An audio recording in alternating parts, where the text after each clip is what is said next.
বিসমিল্লাহির রহমানির রহিম। প্রিয় দেশবাসী, আসসালামু আলাইকুম। গত 18ই জুলাই থেকে প্রিয় বাংলাদেশ বিশ্ব থেকে বিচ্ছিন্ন। বাংলাদেশকে বিশ্ব থেকে বিচ্ছিন্ন করে দিয়ে চলছে গণহত্যা। পুলিশ, র্যাব, বিজিবি, ছাত্রলীগ, যুবলীগের সন্ত্রাসীরা নির্বিচারে চালাচ্ছে গণহত্যা। গণহত্যায় ছাত্রছাত্রী সহ এ পর্যন্ত 500-র মতন মানুষ শহীদ হয়েছেন, আহত হয়েছেন অসংখ্য অগণিত মানুষ। হতাহতের সংখ্যা প্রতিদিন বেড়ে চলেছে। বর্তমানে বাংলাদেশে প্রায় গৃহযুদ্ধ পরিস্থিতি বিরাজমান। দেশের নিয়ন্ত্রিত গণমাধ্যম সত্য প্রকাশ করতে পারছে না, বন্ধ করে দেওয়া হয়েছে ইন্টারনেট। এমন পরিস্থিতি বিশ্ববাসীর দৃষ্টি আকর্ষণ করে বলতে চাই, 1971 সালের মুক্তিযুদ্ধের সময় বিশ্ববাসী বাংলাদেশের স্বাধীনতাকামী জনগণের পাশে দাঁড়িয়েছিলেন। বর্তমানেও বাংলাদেশের চলমান গণহত্যা বন্ধে নিরস্ত্র জনগণের পাশে দাঁড়ানোর জন্য বিশ্ব বিবেকের কাছে জানাই উদাত্ত আহ্বান। প্রিয় দেশবাসী, শেখ হাসিনার সশস্ত্র সন্ত্রাসীদের বিরুদ্ধে নিরস্ত্র ছাত্র জনতা সর্বশক্তি দিয়ে প্রতিরোধ গড়ে তুলেছে। পুলিশ, র্যাব, বিজেপি কিংবা ছাত্রলীগ, যুবলীগের সন্ত্রাসী বাহিনী লেলি দিয়েও গণ আন্দোলনকে দমনে শেখ হাসিনা ব্যর্থ হয়েছে চূড়ান্তভাবে। খুনি হাসিনার রক্তচক্ষু উপেক্ষা করে অধিকার আদায়ের আন্দোলনে আবু সাইদের মতন বীর সন্তানেরা পুলিশের বন্দুকের সামনে বুক পেতে শহীদের মৃত্যুকে আলিঙ্গন করতে দ্বিধা পর্যন্ত করছে না। তাই যত অপচেষ্টাই চলুক, খুনি হাসিনার পক্ষে অবৈধভাবে আর রাষ্ট্র ক্ষমতা কোনোভাবেই দখল করে রাখা সম্ভব নয়। তাই ক্ষমতা হারানোর ভয়ে ভীত খুনি হাসিনা শেষ চেষ্টা হিসেবে দেশব্যাপী কারফিউ জারি করেছে, মোতায়েন করেছে সেনাবাহিনী। বাংলাদেশের পক্ষের সর্বস্তরের জনগণের প্রতি আহ্বান, আপনারা তথাকথিত কারফিউ ভেঙে দখল নিন রাজপথের। সেনাবাহিনীর কর্মকর্তা এবং সদস্যবৃন্দ, খুনি হাসিনা কারফিউ জারি করে সেনাবাহিনীকে রাজপথে দেশের ছাত্রছাত্রীর মুখোমুখি করে দিয়েছে।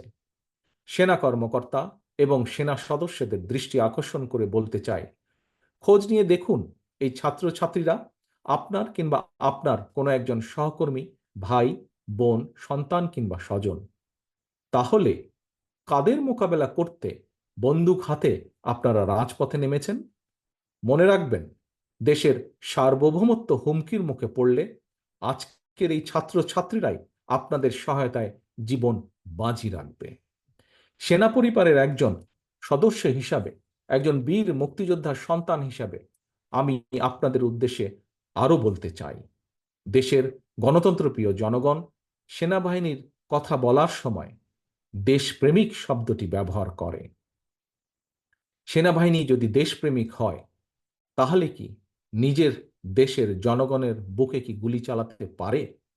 তাই সময় এসেছে আপনাদের সিদ্ধান্ত নেবার, সেনাবাহিনী কি দেশ এবং জনগণের পক্ষে থাকবেন, নাকি তাবেদারি শাসনের অধীনে নিজেদের মর্যাদাকে ভুলুণ্ঠিত করবেন? আমি আপনাদেরকে আরো একটি বিষয় স্মরণ করিয়ে দিতে চাই, সেনাবাহিনীর প্রিয় সদস্যবৃন্দ। 2009 সালে বিডিআর পিলখানায় আপনাদের সাহসী সহকর্মী সেনা কর্মকর্তাদের যখন নির্মম নিষ্ঠুরভাবে হত্যা করা হচ্ছিল, আপনাদের সহকর্মীদের পরিবারের সদস্যদেরকে যখন অপমান অপদস্থিত করা হচ্ছিল, সেই সময় সহকর্মীদের রক্ষায় আপনারা কি কোনো ভূমিকা রাখতে পেরেছিলেন? প্রশ্ন করুন নিজেকে, কেন সেদিন পারেননি?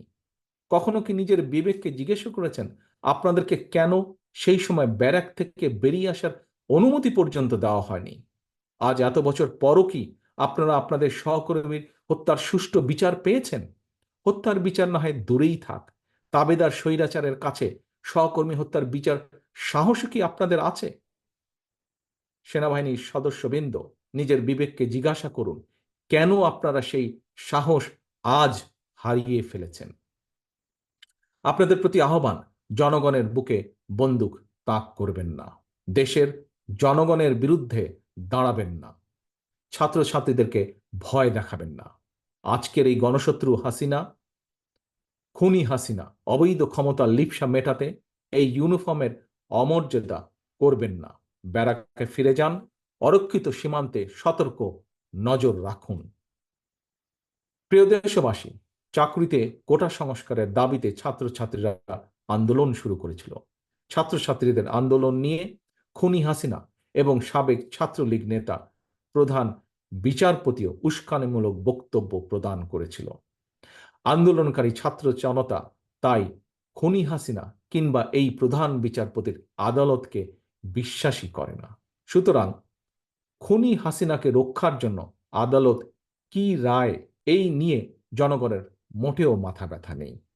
মৃত্যু ভয় উপেক্ষা করেও রাজপথের মরণপণ আন্দোলন প্রমাণ করে দিয়েছে, ছাত্র ছাত্রীদের চলমান এই আন্দোলন এখন আর স্রেফ কোটা সংস্কারের দাবির মধ্যেই সীমাবদ্ধ নেই।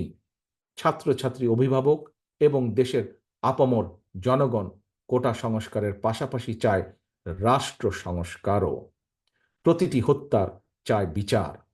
শেখ হাসিনা নিজেই খুনি, খুনির কাছে কিভাবে খুনের বিচার চাওয়া সম্ভব? দেশের শীর্ষ দুর্নীতিবাজ হাসিনাকে রাষ্ট্র ক্ষমতায় রেখে রাষ্ট্র সংস্কারও করা সম্ভব নয়। আন্দোলনকারীদের তাই এখন একটাই দাবি, বাংলাদেশের জনগণের তাই এখন একটাই দাবি, খুনি হাসিনার পদত্যাগ। সেজন্যই দফা 1, দাবি 1, শেখ হাসিনার পদত্যাগ। প্রিয় দেশবাসী, একজন রাজনীতিক হিসাবে আমি আমার দলের নেতা কর্মী সমর্থকদের প্রতি এবং সন্তানের একজন পিতা এবং একজন অভিভাবক হিসাবে দেশের সকল সম্মানিত অভিভাবকদের প্রতি আমার বিনীত আহ্বান, খুনি হাসিনার খুনি বাহিনী আমাদের সন্তানদেরকে রাজপথে হত্যা করছে। খুনি হাসিনার বন্দুকের নল থেকে আমাদের সন্তানদেরকে যদি রক্ষা করতে হয়, তাদের নিরাপদ ভবিষ্যৎ যদি নিশ্চিত করতে হয়, তাহলে সকল শ্রেণী পেশার মানুষ তথা আপামর জনগণের জন্য একটি নিরাপদ বাংলাদেশ গড়ে তুলতে হয়। খুনি হাসিনার পতনের আন্দোলনের সর্বশক্তি দিয়ে তাহলে চূড়ান্তভাবে মাঠে নামুন। আজ, এখন থেকে, এই মুহূর্ত থেকে বিজয়ের ঘণ্টা বাজতে শুরু করেছে জনগণের পক্ষে। কিছু সময়ের অপেক্ষা মাত্র, ইনশাল্লাহ। আল্লাহ হাফেজ। বাংলাদেশ জিন্দাবাদ। বাংলাদেশ জাতীয়তাবাদী দল জিন্দাবাদ।